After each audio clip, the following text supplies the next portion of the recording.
Hi, everybody. When was the last time that you did something that you wanted to do without any regard for the consequences? Well, we'll talk about that question and more when we chat about Ralph Waldo Emerson's Self-Reliance.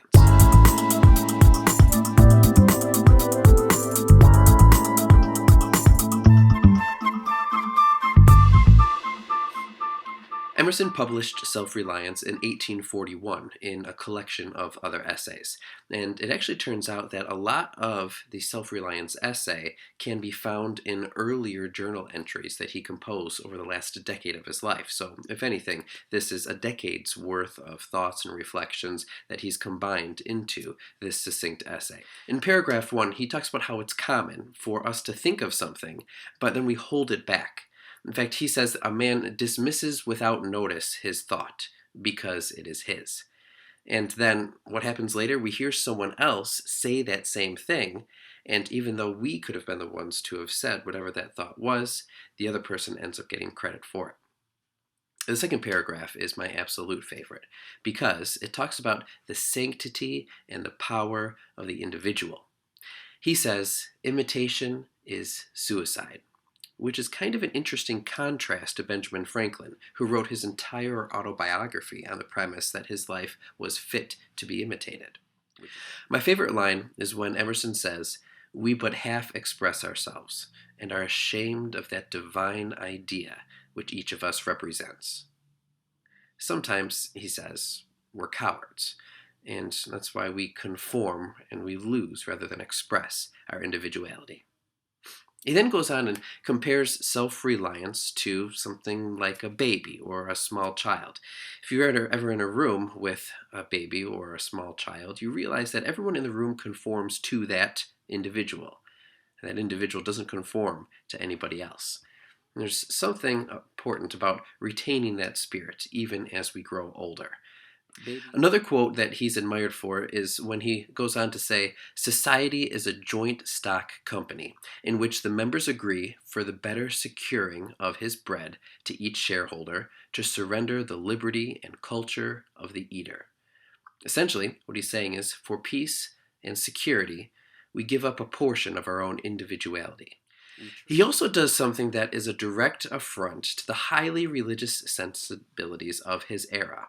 He says that good and bad is relative.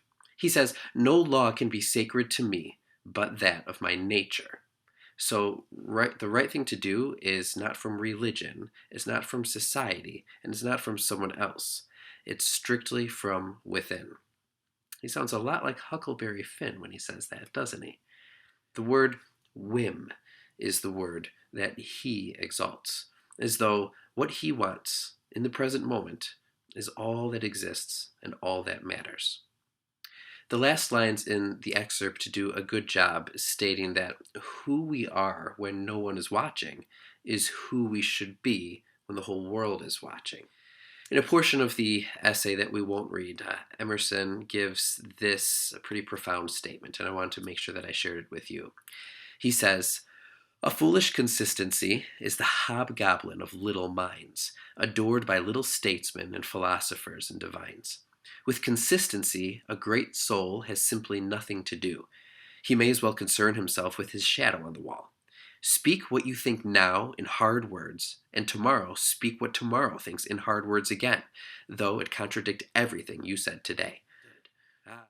Is it so bad, then, to be misunderstood? Pythagoras was misunderstood, and Socrates, and Jesus, and Luther, and Copernicus, and Galileo, and Newton, and every pure and wise spirit that ever took flesh. To be great is to be misunderstood. So the initial question I asked, when was the last time that you did something because you wanted to do it, regardless of the consequences? Emerson says, that's how you ought to live. Let me ask you a few more questions. Have you ever had a great idea and not shared it, only to hear someone else say it? What do you think about good and bad?